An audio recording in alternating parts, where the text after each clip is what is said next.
Welcome. Before we jump in today, if you enjoy what we do, please take a quick second to subscribe to our channel. We really do work hard finding interesting stuff and putting these explorations together for you. Okay, so today we're exploring something super practical, really relevant for everyone: how we learn, and maybe more importantly, how we actually keep what we learn. We've got some really fascinating ideas here from a learning expert. That's right. The mission today really is to unpack a system that's designed to help you, the listener, remember and genuinely use what you study, without wasting time. And we're looking at an approach that kind of pushes back against some common ideas about learning, things we often get wrong. Okay, let's get into that. I think many of us assume that if we just take in more stuff, read faster, speed up videos, cram more, and we'll learn more, right? But you're saying that might actually backfire. Indeed. Yeah, the system we're talking about splits learning into two clear stages. There's consuming information, and then there's digesting information. And the big insight, honestly, the most common mistake, is that people focus almost entirely on stage one, consumption. They think, more data in equals more learning. Simple as that. Right, so that's the trap, thinking like, if I blast through this textbook or watch 10 videos on double speed, I'm somehow learning twice as much. Exactly that. But real learning, the kind that sticks and you can actually use, it just doesn't work like that. The main issue isn't really how much you take in. It's about how much stays with you, how much becomes usable knowledge. And that's where digestion, stage 2, comes in. And it's the bit most people skip over. Okay. That raises a question then. Is the goal to remember, like, everything we read, every single detail? Is that even possible? Short answer, no. And actually, that shouldn't even be the goal. Think about Kim Peek. Maybe you know him. He was the inspiration for the movie Rain Man. He had this amazing memory because of a medical condition. Could read a book once, recall it word for word, memorize maps instantly. Just incredible recall. Wow. Okay, but hang on. If you put, say, me against Kim Peek in an exam, who does better? Well, that really depends on the exam, doesn't it? And if it's just pure recall facts, dates, verbatim stuff, Kim Peek wins, hands down, no question. But if the test needs reasoning, problem solving, applying concepts, any kind of higher level thinking, you would probably win. Pure memorization alone, it's just not enough for true understanding or application. Okay, that's actually really good news for most of us who can't memorize phone books. It takes the pressure off of it. Absolutely. The aim isn't to be a human hard drive. It's to figure out what's important to remember and remember it in a way that lets you use it. Apply it, solve problems with it, use it in your job or skill. And that's exactly what this system helps you do. It's about being an effective learner, not just a memorizer. So to start using this, the first big idea is not all information is the same. It sounds obvious, maybe, but we often treat it all alike. This system breaks it down into types, and each type needs its own specific way of being digested. Okay, I think I'm following. So when you're consuming, reading, watching, whatever, you're actively thinking, okay, what kind of information is this? And then when you digest, you use the specific tool for that specific type. Precisely. That tailored approach is what helps move info from your short-term, kind of temporary memory into your long-term storage, where it sticks. If you use the wrong method for the wrong info type, it just makes learning harder, slower, and honestly, less effective. Okay, let's break down these categories. First up, method-based information. This is basically anything that tells you how to do something, the steps involved. Right, like the steps for a specific medical procedure, or how to solve a certain type of math problem, or even like the format for a business letter, stuff you actually do. Exactly. And for this type, the digestion method is super clear. It's practice. But the key is immediate practice. You need to apply it ideally right away in a real or simulated situation. So many people just read the steps, take notes, and then try it weeks later. By then, poof, most of it's gone. It's like learning overeating. You just consume and consume without digesting, and the result is mental vomiting. You just forget almost everything. That's a vivid picture. So if I'm reading method-based stuff and I can't practice it right then and there, should I actually stop reading more and focus on digesting what I just learned? That's a really smart takeaway. Yes, exactly. The absolute core idea here, the one most people miss, is balancing consumption time with digestion time. If you spend, say, 90% of your time just taking stuff in and only 10% digesting, you'll probably forget 90% anyway. The smarter way, the way the system works, is to maybe even spend more time digesting than consuming, because what matters isn't just what goes in, it's what stays and becomes usable. Okay, category number 2, similar information. Or you could call them analogous concepts. This is new information that somehow connects or relates to something you already know.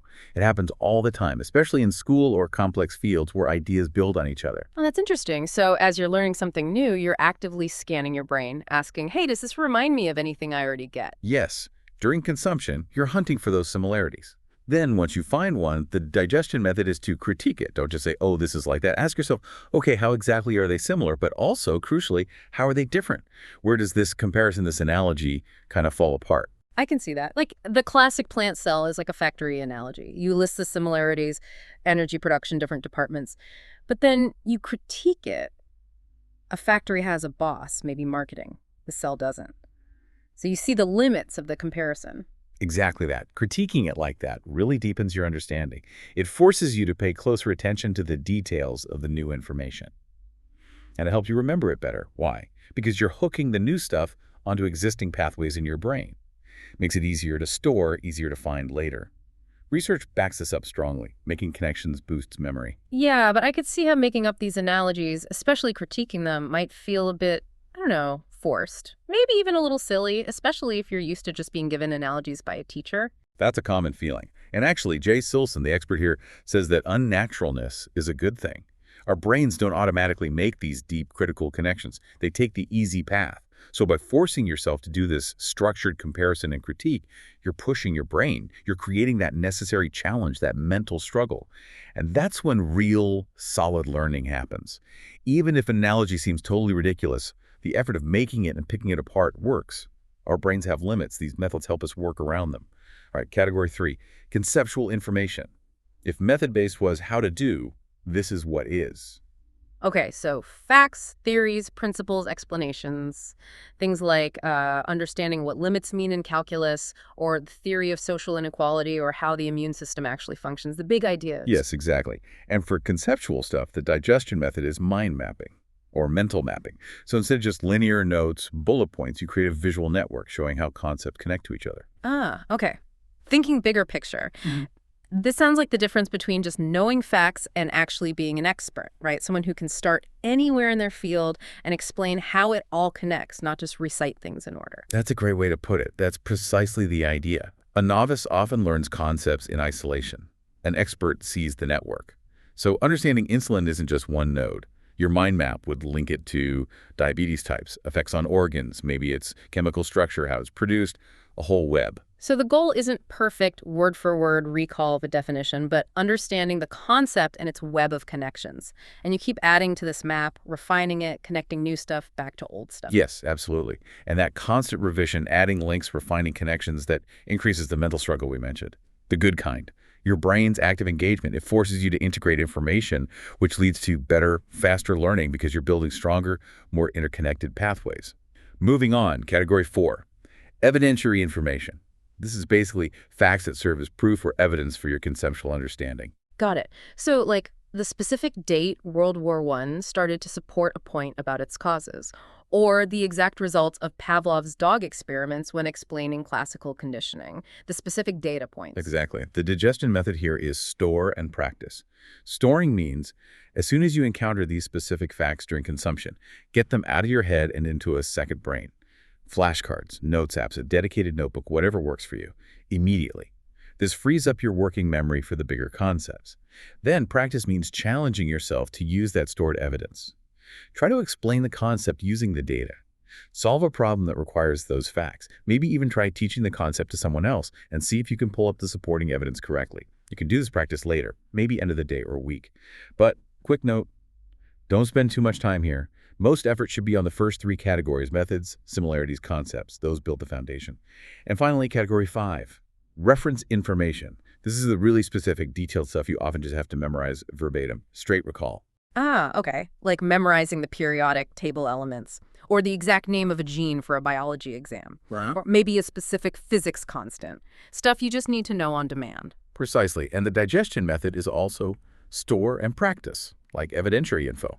The storage part is the same. Get it into your second brain right away. The practice part, though, is a bit different. Reference info usually doesn't have deep conceptual links to explore. It just needs to be recalled accurately. So this is where direct retrieval practice comes in. Flashcards are perfect here. Spaced repetition software like Anki is fantastic. You dedicate specific time, maybe 15, 30 minutes a day, just for drilling these. Pure repetition until they stick. This is targeted rote memorization, used specifically for this kind of info only. Wow. Okay. So boiling this all down for us, we've got these 5 different types of information. And the big shift is realizing they each need their own way of being processed, digested to actually stick. It's not a one-size-fits-all thing at all. Yeah, connecting it all, the key takeaway is, if you can first identify what kind of information you're dealing with, you can then apply the right digestion strategy. And that saves you time, massively boosts your retention, and, most importantly, makes the knowledge actually useful to you. So it really isn't just about cramming more in. It's about being strategic, being smart about how you process it afterward. Exactly. And there's a quote from the source material that sums it up beautifully, I think. Wisdom is knowing what to remember and what to forget. So learn intelligently. Learn intelligently. That's definitely something powerful to think about as we all continue trying to learn new things. Thank you for walking us through that. Hopefully this gives everyone some practical tools for more effective learning. Until next time.